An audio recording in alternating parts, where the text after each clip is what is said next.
Alors Kevin, le foot français est dans la tempête depuis quelques jours. Oui, le foot français dans la tempête avec la mise en retrait du président de la FFF, Noël Le Graët, ce mercredi, suite à ses propos sur Zinedine Zidane ce week-end, qui a aussi réveillé des affaires de mœurs et de gouvernance à la FFF. Gilles, en tant que président du district, est-ce que vous approuvez cette décision de mise en retrait du président ? Oui, tout à fait, tout à fait. Alors, je vais prendre deux précautions. La première, c'est que ce que je peux vous dire sur ces affaires, c'est une position personnelle de Gilles Roufignat, citoyen, footeux, enfin ex-footeux, et en aucune façon la position du district du football, puisque je n'ai pas consulté les membres du comité de direction. La deuxième chose, c'est que mon avis n'a qu'un faible impact, puisque j'étais présent samedi dernier à l'Assemblée générale de la Fédération. Quand j'ai ouvert mon enveloppe, je suis porteur de 79 voix. 79 voix, ça représente 0,3% du total des voix exprimées.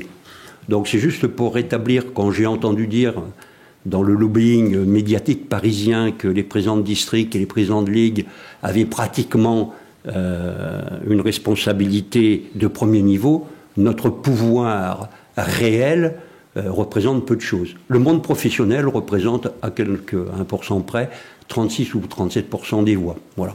Donc moi, ce que je peux dire, c'est que c'est effectivement une situation désolante pour le football, en termes d'image. Le comité exécutif a pris une décision hier qui est une décision courageuse, qui est franche, qui est nette. Et puis, le fait aussi d'attendre les conclusions de l'enquête pour éventuellement aller plus loin ou prendre d'autres décisions, me semble aussi une situation de sagesse. C'est un audit diligenté par le ministère. Hein. Oui, c'est ça, oui, alors qui était diligenté avant ce qui vient de se passer ce week-end, hein, enfin, ce qui s'est passé dimanche soir. Donc c'était un audit diligenté, il me semble, il y a à peu près un mois et demi sur la gouvernance de la fédération. Voilà. Moi, hier après-midi, je suis passé à l'école de football de Villebois-la-Valette, commune où j'habite.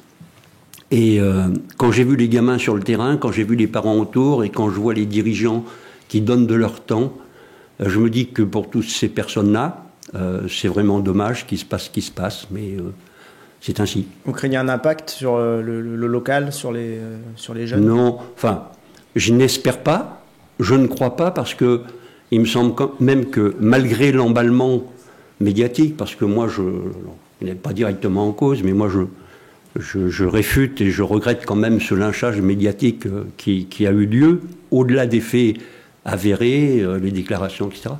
Mais je trouve dommage. Alors je pense que les gens quand même font la part des choses entre... Vous savez, le football, c'est comme une entreprise, c'est une pyramide. Il faut de la base pour faire le sommet, et plus le sommet monte, plus ça élargit la base de la pyramide. Et nous, les clubs, je vais parler des clubs charentais, le district, l'équipe avec laquelle je travaille, nous ne sommes que des bénévoles, comme dans les clubs. Alors bien entendu, on regrette, chacun a sa position personnelle, mais il n'empêche qu'on travaille pour le football. Je tiens à préciser, puisqu'il est question aussi d'argent, puisque lors de l'Assemblée générale, il a été voté les conventions réglementées qui précisent les modalités financières de rémunération de 3 personnes du comité exécutif. Au district de la Charente, pas un élu, même pas le président, ne perçoit 1 centime pour les missions qu'il entreprend au service des clubs. Donc, pour finir, on est dans 2 mondes différents. Il y a le monde de la base dans lequel je suis, dans lequel sont nos clubs. Après, il y a le monde de l'élite. Juste une formule. Moi, je me disais, que quand j'ai présenté une liste et quand je me suis présenté aux élections, je me disais, je vais tomber dans un panier de crabes. Je n'imaginais pas que les pinces seraient aussi grosses que ça. Enfin, est-ce qu'il est temps pour Noël Le Graët de passer la main ? Bon, ça, c'est sa question. Ça, c'est à lui de décider. Moi, comme je l'ai dit, j'ai dit à d'autres, et j'ai répondu tout à l'heure, je ne vois pas comment il aurait pu faire autrement que la décision du COMEX. Après, ça lui appartient. Hein. On a vu dans la vie sociale, dans la vie des entreprises, on a vu des gens se maintenir contre vents et marées, quelquefois à raison, quelquefois à tort. Voilà. Après, c'est une dimension personnelle sur laquelle mon avis n'a aucun impact parce que je ne suis pas à la place de cette personne. Autre chose qui aura un impact, on l'espère positif, c'est le parcours de l'équipe de France à la Coupe du Monde au Qatar. Vous étiez à la finale à l'invitation de la FFF. Comment vous avez vécu cette finale un petit peu folle ? On est passé par tous les états.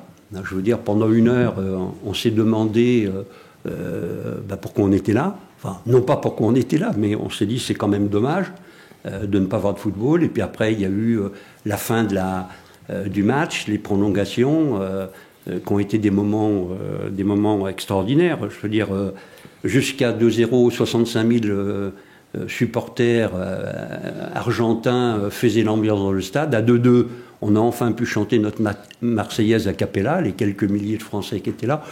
Voilà, donc c'est une finale qui restera certainement mythique, qui est extraordinaire, un scénario fou.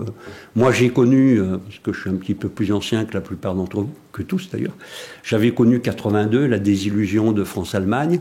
Celle-ci, c'en est une autre, de nature différente. Mais par contre, je retiendrai 2 points positifs. 1, la France a su réagir. Donc c'est quand même plutôt encourageant pour l'avenir. Et puis n'oublions pas que nous sommes vice-champions du monde. Et à ce titre, Didier Deschamps est toujours l'homme de la situation ? Pour moi, oui. Alors là, je vais donner un avis tout à fait personnel. Pour moi, c'est l'homme de la situation.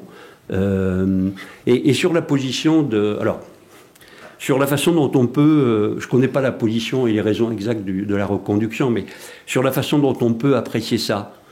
Moi, si j'ai un collaborateur, que ce soit au district ou même dans l'entreprise où j'étais avant, en qui j'ai confiance, qui répond à mes objectifs, qui a des résultats, pourquoi irais-je frapper à une autre porte ?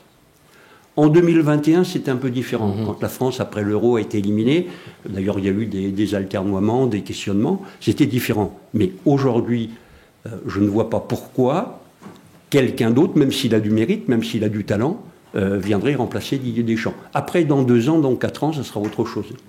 Alors, il y a un autre sujet qui fâche, Gilles, c'est la Ligue régionale Nouvelle-Aquitaine, qui a tenu son assemblée générale dernièrement.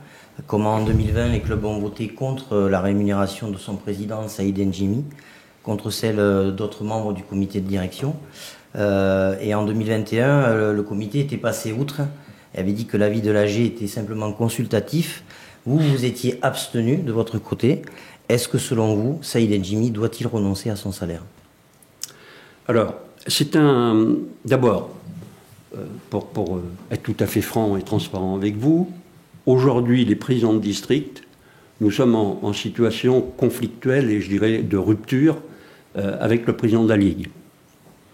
Je suis le premier à reconnaître que la Ligue, et sous l'impulsion de Saïd N'Djimi, a fait des choses très positives pour les clubs.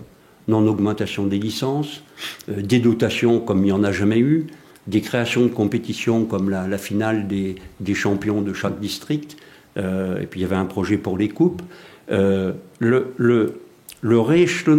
réévaluation des subventions pour les districts d'Aix-Aquitaine sur la base de ceux de Centre-Ouest, sans que ceux de Centre-Ouest, c'est-à-dire l'ancienne Centre-Ouest, dont la Charente, ne perdent un centime. Donc tout ça, il y a des choses très très positives qui ont été menées.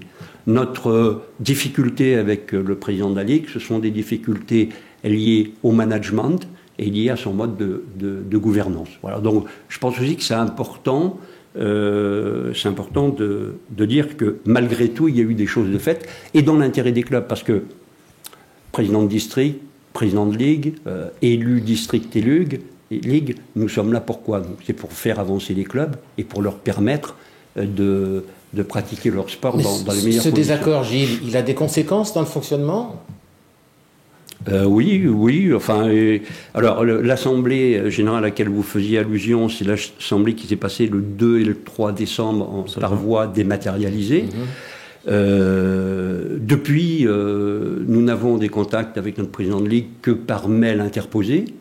Et on a reçu hier un mail, alors je ne vais pas rentrer dans le détail, je n'ai pas eu le temps de l'analyser, mais un mail nous demandant de nous positionner sur certains sujets et par voie dématérialisée. C'est-à-dire qu'à l'heure où je vous parle, je pense qu'on n'a pas beaucoup d'espoir, dans un court terme, on va dire, du mois qui vient, d'avoir un comité de direction en présentiel pour pouvoir aborder, y compris les sujets qui fassent, parce que quelles que soient les structures, avoir des sujets qui fassent, c'est pas en soi anormal. Ce qu'il faut, c'est trouver des solutions pour faire avancer les choses.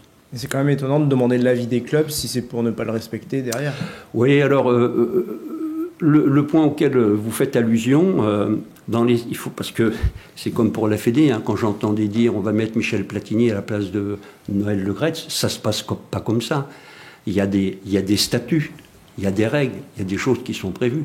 Et là, effectivement, dans les statuts de la Ligue, je crois que ça doit être l'article 13, il me semble, dans le fonctionnement ou les attributions du comité de direction, les attributions, la rémunération des élus et du président fait partie des attributions du comité de direction.